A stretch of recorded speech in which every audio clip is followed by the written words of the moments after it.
शिवाय स्वाहा ओम नारायणाय स्वाहा ओम महादेवाय नमः प्रद्युम्नाय श्री श्वेतवाय भैरव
ಒಬ್ಬೊಬ್ಬರಿಂದ ಅವರವರ ಸಂತೋಷ ಅವರವರಿಗಾಗಲಿ ನೆನೆಯೋದೇ ನನಗೆ ಸಂತೋಷ. ಇದರ ಅಭಿಪ್ರಾಯ ಇವತ್ತು ಈ ಸಂಸಾರದೊಳಗೆ ಮುಳುಗಿದ್ದೇವೆ. ಆದರೆ ನಾವೆಲ್ಲ ಸಂಸಾರದಲ್ಲಿ ಮುಳುಗಿದವರು ಇವತ್ತು ಈ ಕ್ಷೇತ್ರಕ್ಕೆ ಬಂದಿದ್ದೇವೆ. ಹೇಳಿದ ಹಾಗೆ ಕುರಂಗ ಮಾತಂಗ ಪತಂಗ ಭೃಂಗ ನೀಲಾಹ ಪಂಚಮಿರೇವ ಪಂಚ ಅಂತ ಒಬ್ಬೊಬ್ಬರು ಒಂದೊಂದು ಇಂದ್ರಿಯಗಳಿಗೆ ಬಲಿಯಾದಂತಹ ಪ್ರಾಣಿಯನ್ನ ಉದಾಹರಣೆಯನ್ನಾಗಿ ಕೊಡ್ತಾರೆ. ಹಾಗೆ ಕಿವಿಗೆ ಮಾರು ಹೋದಂತಹ ಜಿಂಕೆ ಬೇರೆ ಯಾವ ಇಂದ್ರಿಯಗಳಿಗೂ ಬಲಿಯಾಗಿಲ್ಲ. ಮೀನು ನಾಲಿಗೆಗೆ ಬಲಿಯಾಗ್ತದೆ, ಬೇರೆ ಯಾವ ಇಂದ್ರಿಯಗಳಿಗೂ ಬಲಿಯಾಗಿಲ್ಲ. ಮಾತನಾಡಿದ್ದಾರೆ ಅಂತಂದ್ರೆ ಅಲ್ಲಿ ಸುತರಿಂದ ಸಂತೋಷ ಕೆಲವರಿಗೆ ಆಗಬಾರದು, ಸಂಸಾರ ಬಂಧನದಿಂದ ಬಿಡುಗಡೆಗೆ ಕಾರಣ ಆಗಬೇಕು. ಅದು ಹೇಗೆ ಅನ್ನೋದಕ್ಕೆ ಅನೇಕ ಸಿದ್ಧಾಂತಗಳನ್ನೆಲ್ಲ ಕೊಡ್ತಾರೆ. ಇನ್ನು ಕೆಲವರಿದ್ದಾರೆ ಹೆಂಡತಿಯ ಸಂತೋಷ ಕೆಲವರಿಗೆ ಲೋಕದಲ್ಲಿ. ಆ 4 ಜನ ಯತಿಗಳಿಂದ ಮತ್ತೆ ಪಂಚಾಮೃತಾಭಿಷೇಕಾದಿಗಳು ನಡೀತಾ ಇದೆ. ಅಂತಹ ಈ ರೀತಿಯಾದಂತಹ ಒಂದು ಶ್ರೇಷ್ಠವಾದ ಒಂದು ದರ್ಶನವನ್ನು ನೋಡೋದೇ ಜನ ಅಂದರೆ ಇಲ್ಲಿಗೆ ಬಂದದ್ದಕ್ಕೆ ಕೇವಲ ಸಾಮಾನ್ಯವಾದ ಫಲ ಅಲ್ಲ, ಧರ್ಮ ಅರ್ಥ ಕಾಮ ಮೋಕ್ಷ ಚತುರ್ವಿಧ ಫಲ ಪುರುಷಾರ್ಥವೇ ಇಲ್ಲಿಗೆ ಬಂದರೆ ಸಿಗುತ್ತೆ ಅನ್ನೋದರಲ್ಲಿ ಯಾವ ಸಂಶಯವೂ ಇಲ್ಲ. ಅಂತಹ ಶ್ರೀಪಾದರಾಜರ ಸನ್ನಿಧಾನದಲ್ಲಿ ಪಂಚಾಮೃತಾಭಿಷೇಕದಲ್ಲಿ ಭಾಗಿಯಾಗಿ ಶ್ರೀಪಾದರಾಜ ಗುರುಗಳ ಅಂತರ್ಯಾಮಿಯಾಗಿರತಕ್ಕಂತಹ ಭಾರತೀಯರುಗಳ ಮುಖ್ಯ ಪ್ರಾಣ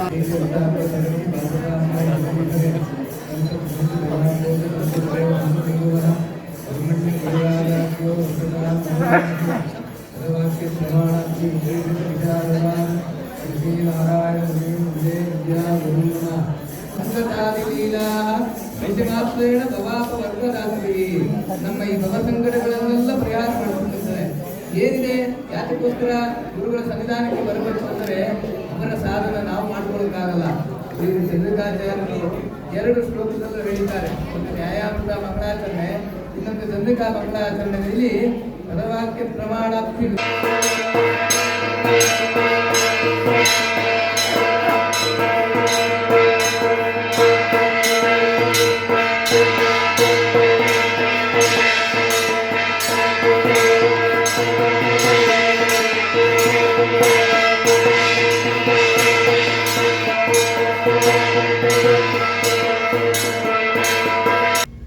ಭಗವತಾ ಬಾದರಾಯಣೇನ ಪ್ರಾಣಿನಾಂ ನಿಶ್ರೇಯಸಾಯ ಪ್ರಣೀತಮಪಿ ಬ್ರಹ್ಮಮೀಮಾಂಸಾಶಾಸ್ತ್ರಂ ಅಸಾಧು ನಿಬಂಧಾಂಬತಮಸ ಅವಕುಂಠಿತತ್ವೇನ ಅಪ್ರಣೀತಮಿವ ಮನ್ಯಮಾನಃ.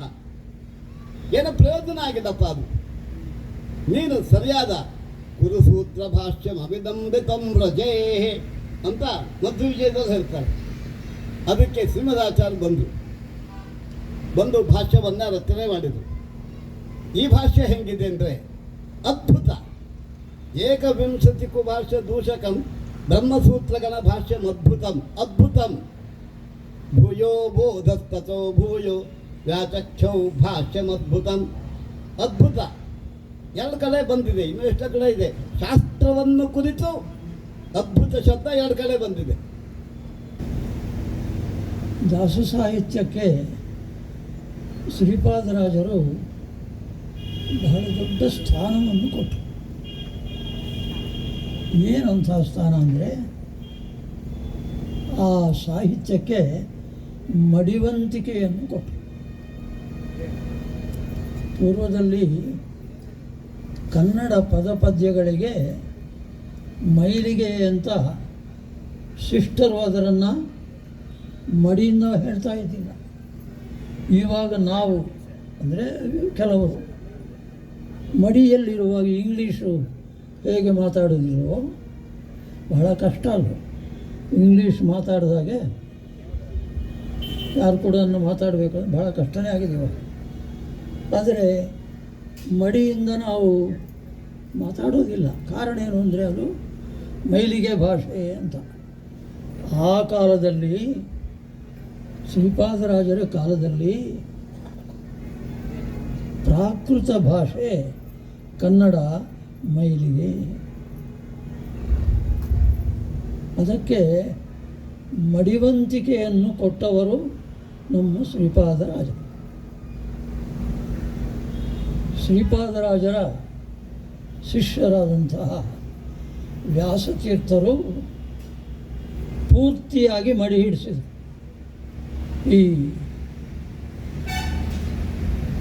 ದಾಸ ಸಾಹಿತ್ಯಕ್ಕೆ ಇದು ಜಗನ್ನಾಥದಾಸರ ಒಂದು ಪದ್ಯದಲ್ಲಿ ನಿಮಗೆ ಗೊತ್ತಾಗತ್ತೆ. ಪರಮ ಭಗವದ್ಭಕ್ತರು ಇದನ್ನು ಆದರದಿ ಕೇಳುವುದು ಅಂತ ಒಂದು ಕಡೆಗೆ ಬರುತ್ತೆ ಮಾತು. ಅಂದರೆ ಏನು, ಇಷ್ಟವರೆಗೂ ಈ ಕನ್ನಡ ಭಾಷೆಯಲ್ಲಿ ರಚನೆ ಮಾಡಿದಂತಹ ಪದ ಪದ್ಯಗಳಿಗೆ ಗೌರವ ನೀವು ಕೊಡ್ತಾ ಇಲ್ಲ, ಕೊಡ್ರಿ ಅಂತ ಒಳಗೆ ಸೂಚನೆ ಇದೆ. ಅದು ವ್ಯಾಸರಾಜರು ಪೂರ್ತಿಯಾಗಿ ಕನ್ನಡ ಪದ ಪದ್ಯಗಳನ್ನು ಬರೆಯುವುದರಿಂದ ಅದಕ್ಕೊಂದು ಸ್ಥಾನಮಾನಗಳು ಸಿಕ್ಕಿತು. ನಾವು ಯಾರೋ ಬರೆದ್ರೆ ಅದಕ್ಕೆ ಮರ್ಯಾದೆ ಇಲ್ಲ. ಯಾರು ಬರೀಬೇಕು ಅಂತಂದರೆ ನ್ಯಾಯಾಮೃತ, ತರ್ಕತಾಂಡವ, ತಾತ್ಪರ್ಯ ಚಂದ್ರಿಕಾ ಇಂತಹ ಪ್ರೌಢ ಸಂಸ್ಕೃತ ಗ್ರಂಥಗಳನ್ನು ರಚನೆ ಮಾಡಿದವರು ಕನ್ನಡದಲ್ಲಿಯೂ ಕೃತಿಗಳನ್ನು ಮಾಡಿಬಿಟ್ರೆ ಅದಕ್ಕೆ ಒಂದು ಗೌರವ ಸ್ಥಾನ ಸಿಗತ್ತೆ. ಆ ಗೌರವ ಸ್ಥಾನವನ್ನು ತಂದುಕೊಟ್ಟವರು ಮೊದಲು ನಮ್ಮ ಶ್ರೀಪಾದರಾಜರು. ವ್ಯಾಸರಾಜರು ಅದನ್ನು ತುಂಬ ಉದ್ಧತವಾಗಿ ಮಾಡಿದರು. ಅನಂತರದಲ್ಲಿ ವ್ಯಾಸರಾಜರ ಶಿಷ್ಯರಾದಂತಹ ಗೃಹಸ್ಥ ಹರಿದಾಸರು, ಪುರಂದರದಾಸರು ಇತ್ಯಾದಿಗಳನ್ನು ತುಂಬ ವಿಕಾಸಗೊಳಿಸಿದರು. ದೇವಹೂತಿ ತನ್ನ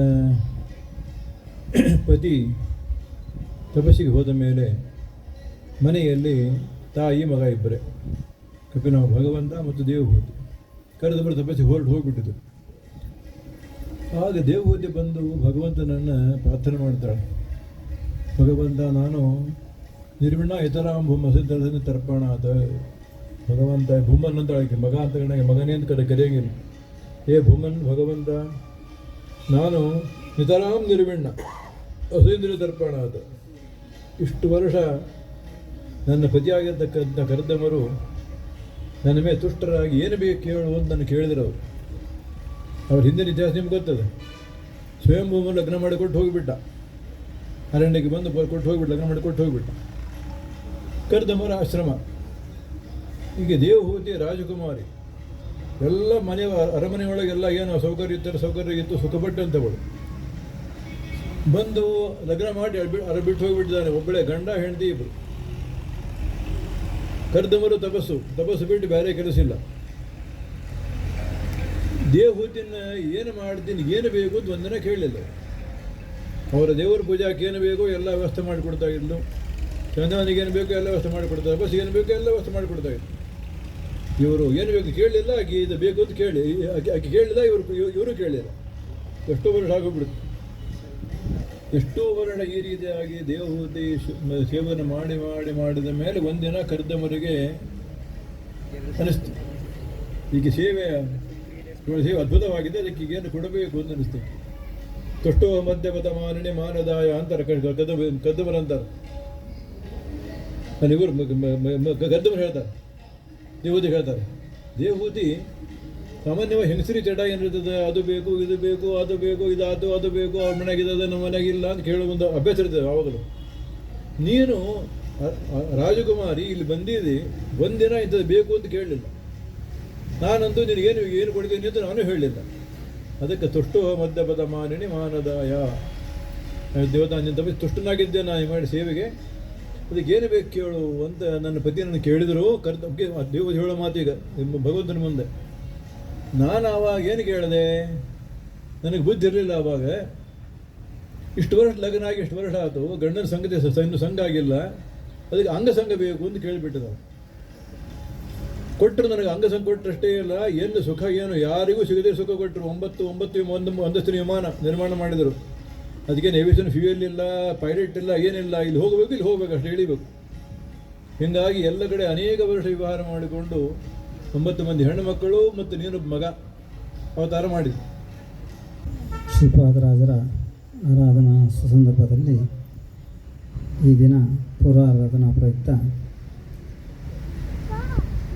ನಮ್ಮ ಮಾಧವತೀರ್ಥ ಸಂಸ್ಥಾನದ ಹಿರಿಯ ಹಾಗೂ ಕಿರಿಪೀಠಾಧಿಪತಿಗಳು ಹಾಗೂ ಅಕ್ಷೋಭ್ಯ ತೀರ್ಥ ಸಂಸ್ಥಾನದ ಶ್ರೀಪಾದಂಗಳವರು ಈ ಉತ್ಸವದಲ್ಲಿ ಪಾಲ್ಗೊಂಡು ಎಲ್ಲ ಭಕ್ತರನ್ನು ವಿಶೇಷವಾಗಿ ತಮ್ಮ ಅನುಗ್ರಹ ಸಂದೇಶದ ಮುಖಾಂತರ